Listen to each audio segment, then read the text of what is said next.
Olá, tudo bem? Vamos começar mais uma leitura do livro O Céu e o Inferno, agora nos casos dos espíritos em condições medianas.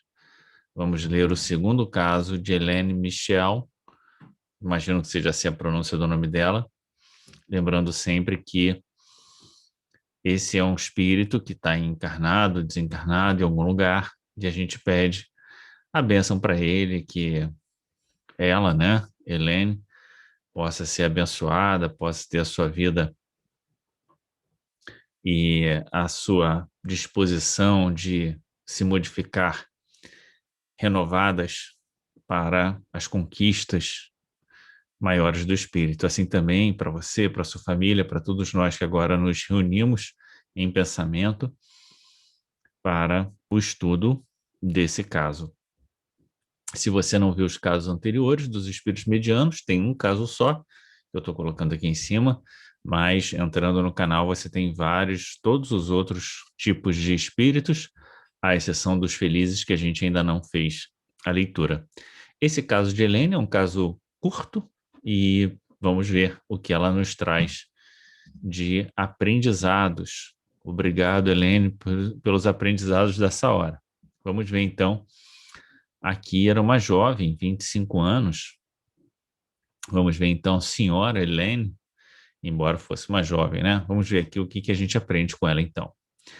Jovem de 25 anos, falecida subitamente no lar, sem sofrimentos, sem causa previamente conhecida, rica e um tanto frívola, né? Então, a riqueza não é uma questão, mas a frivolidade sim. A leviandade do caráter, então aqui a gente já tem um outro ponto importante, era frívola e leviana, predispunha mais para a futilidade da vida. Então ela era muito ligada nas coisas, né, sem muita importância, do que para as coisas sérias. Não obstante, possuía um coração bondoso, era dócil, afetuosa e caritativa. Então, é como se aqui tivesse um contrapeso, né? Se de um lado ela tinha esse caráter frívolo, leviano e meio fútil, de todo modo ela não era uma pessoa má, era uma pessoa dócil, afetuosa e tinha, né, iniciativas caritativas. Evocada 3 dias após a morte por pessoas conhecidas, exprimia-se assim. Então vamos ver como foi a mensagem que ela deu 3 dias depois da sua desencarnação, quer dizer, um período muito curto, né, para ela já estar completamente assenhorada no mundo espiritual. Vamos ver então o que ela nos diz aqui. Não sei onde estou, que perturbação me cerca. Chamaste-me e eu vim. Então ela ainda está dizendo aqui que ela ainda tem uma certa, ainda está envolta numa certa perturbação, né? Ela não está, de fato, depois de 3 dias, ainda não está completamente ciente daquilo que está plenamente acontecendo com ela no mundo espiritual. Não compreendo porque não estou em minha casa. Lamento a minha ausência quando presente estou, sem poder fazer-me reconhecida. Então, muito provavelmente, ela não se deu conta muito da sua desencarnação. Ela está naquela situação em que os espíritos estão ali, ainda naquele ambiente meio doméstico, sem perceber por que ela não é reconhecida e ainda não conseguiu se inteirar plenamente da sua vivência espiritual. Meu corpo não mais me pertence e, no entanto, eu lhe sinto a algidez. O que será algidez? A frialdade, muito frio, a sensação de frio. Então é como se ela sentisse o corpo frio, né? Ela diz: o meu corpo não me pertence, no entanto, eu lhe sinto a algidez. Quero deixá-lo e a ele me prendo sempre. Então ela está nessa luta de deixar o corpo ou não deixar o corpo, embora ela saiba que o corpo não lhe pertence mais. Ela diz: meu corpo não mais me pertence. Sinto a algidez. Quero deixá-la e a ele me prendo, mas ela se prende mentalmente. É como se ela não quisesse abandonar a vida. ela tinha 25 anos, né? E também aqui, embora digam que ela tem um coração bondoso, era dócil, afetuosa, caritativa, não falam nada sobre a questão do conhecimento dela sobre a vida espiritual, da religiosidade dela ou coisas desse tipo, né? Sou como duas personalidades, ó, quando chegarei a compreender o que comigo se passa, é necessário que vá lá ainda, meu outro eu, que lhe sucederá na minha ausência. Que lhe sucederá na minha ausência? A Deus. Então ela está aqui num estado que ela não reporta um sofrimento como se fosse um sofrimento físico ou qualquer coisa assim. Ela sente essa alguidez, é como se ela mentalmente, né, percebesse ali, ou... eu acho que é muito assim, naquele sentido de você tem uma ferida, e aí quando você se lembra daquilo, né, mesmo depois da ferida ter cicatrizado, você sente como se ela ainda estivesse ali, né? É essa ligação mental que a gente tem um pouco com o corpo, e na medida em que a gente lembra daquilo, a gente sente. Então, ela também está aqui, né, ainda nutrindo essa sensação corporal, embora não tenha mais corpo, não tenha ligação, então ela não teria por que sentir nada disso.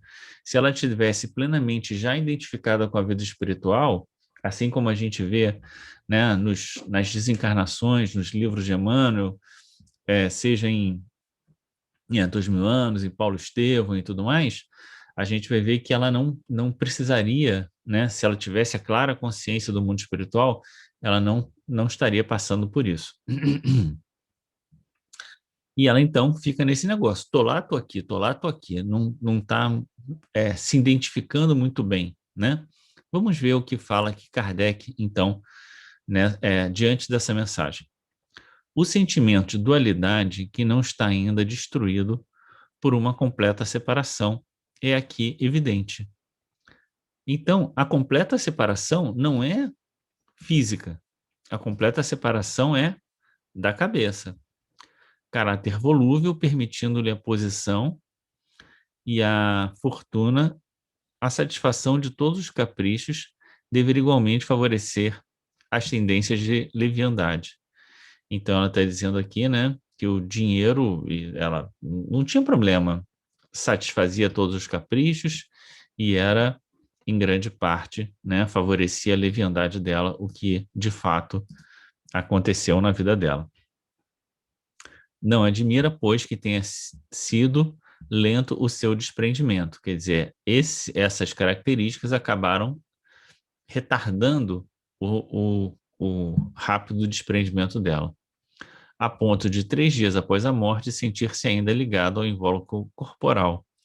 Agora, ela se sente ligada ao invólucro corporal ou ela está ligada ao invólucro corporal? Me parece que ela se sente ligada, né? Quer dizer, então, a diferença entre a morte e a desencarnação. A desencarnação tem muito mais a ver com com o nosso estado mental. Mas como não possuísse vícios sérios e fosse de boa índole, então aqui tem um claro, né,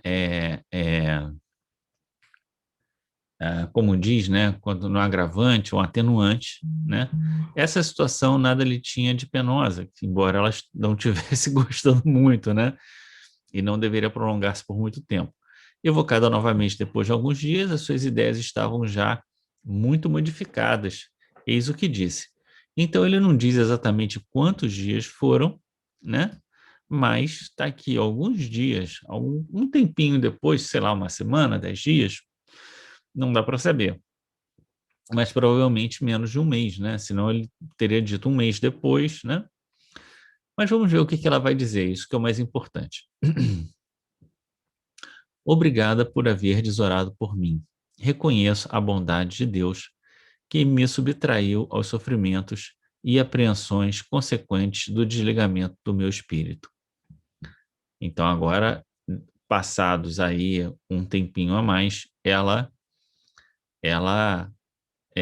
já se sente totalmente desligada do corpo.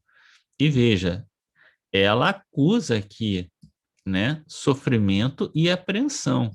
Então não era um estado agradável. Se não fosse totalmente desagradável, também não era agradável, né? A minha pobre mãe será dificílimo resignar-se. Entretanto, será confortada. E o que a seus olhos constitui sensível desgraça era fatal e indispensável para que as coisas do céu se lhe tornassem no que devem ser, tudo. Estarei ao seu lado até o fim da sua provação terrestre, ajudando a suportá-la. Então aqui também tem uma outra coisinha, né? Essa ideia de que estarei ao seu lado ajudando a suportá-la já mostra mesmo que ela é um espírito mediano que, em alguma medida, pode, né? A gente não sabe se isso é só uma disposição íntima ou se ela tem uma autorização para isso, né? Mas, de qualquer maneira, ela já pensa nisso, né? Quer dizer, ela lembra da mãe, fala assim, eu vou estar junto da minha mãe, sei que isso é difícil para ela e vou estar junto a ela na medida das possibilidades, né? A gente imagina. Essa disposição de ajudar já mostra aí que ela está num pontinho um pouco acima daqueles que estavam em pleno sofrimento e que não tinham capacidade de nada, né? Não sou infeliz, porém, muito tem ainda a fazer para aproximar-se das situações dos bem-aventurados. Talvez essa posição aqui seja muito próxima do Joseph Bray que a gente viu.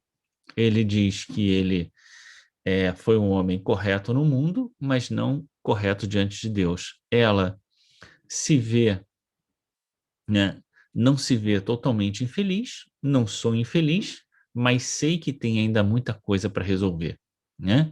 Então é como se tivesse exatamente nessa zona intermediária.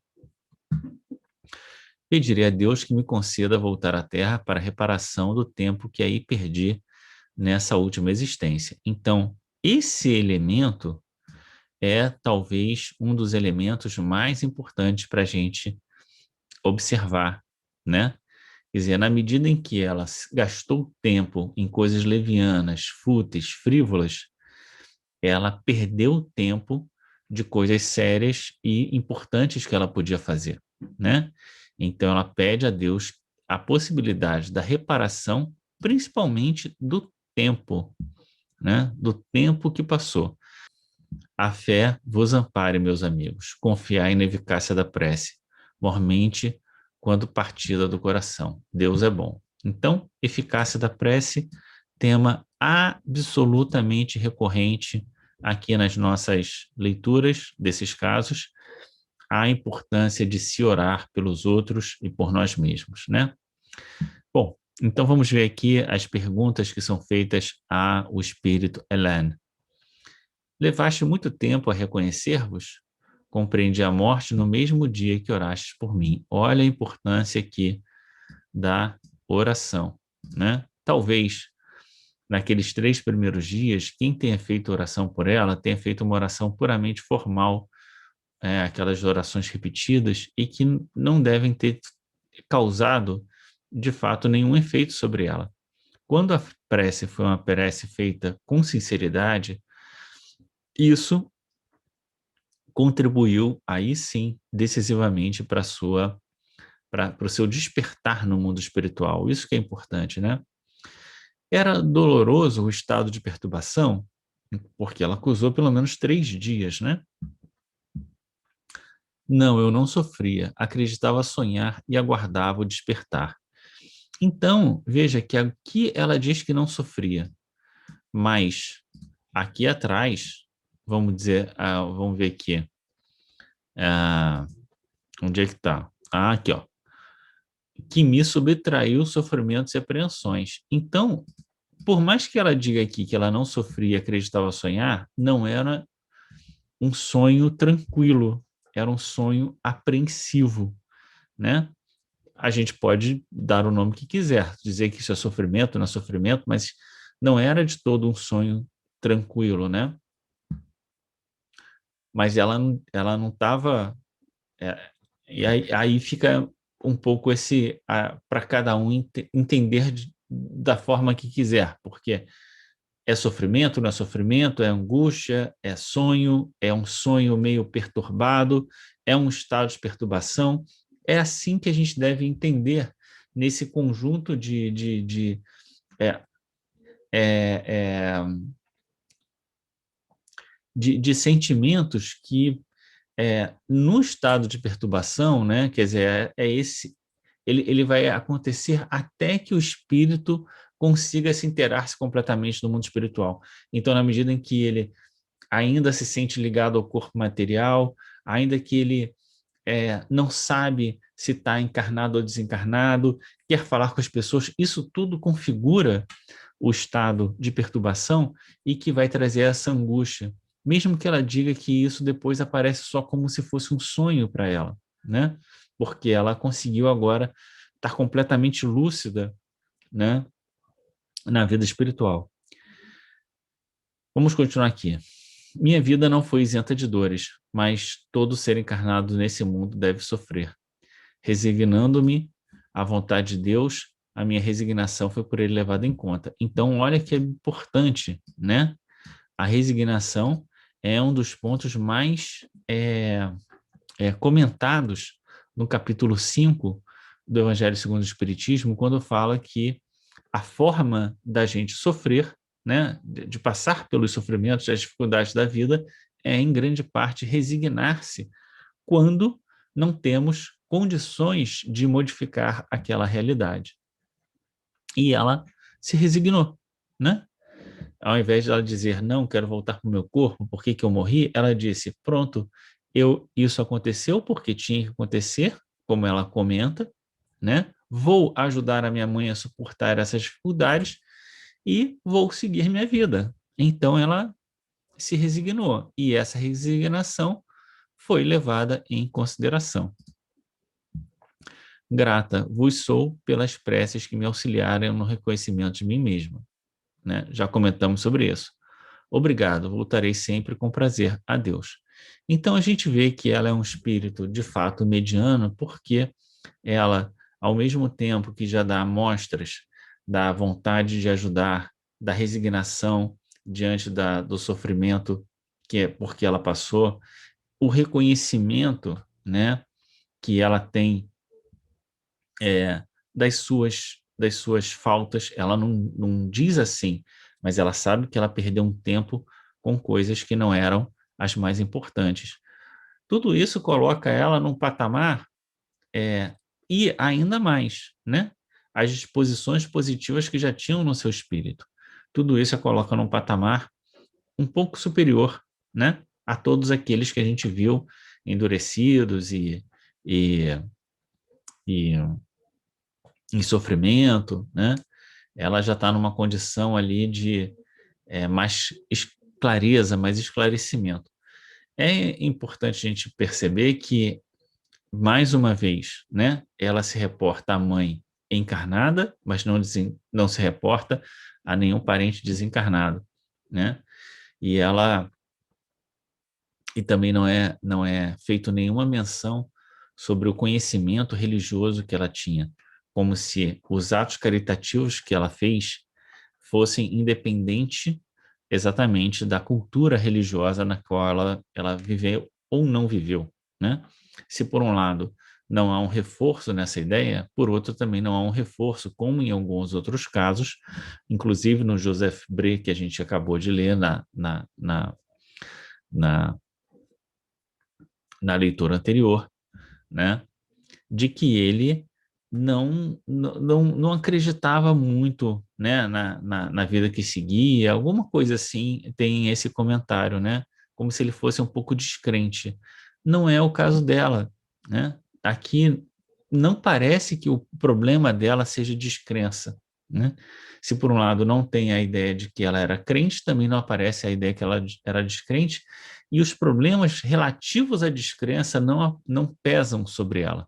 Então não é aí que está a questão para ela, né?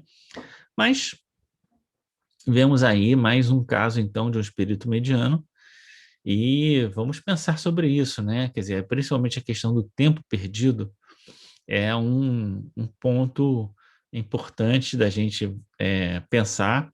E outra coisa que a gente poderia comentar aqui do caso dela é o fato de que a oração de outros a favoreceu, mas ela própria, né, não há nenhuma menção de que ela tenha feito uma oração e de que essa oração a tenha favorecido. Hum?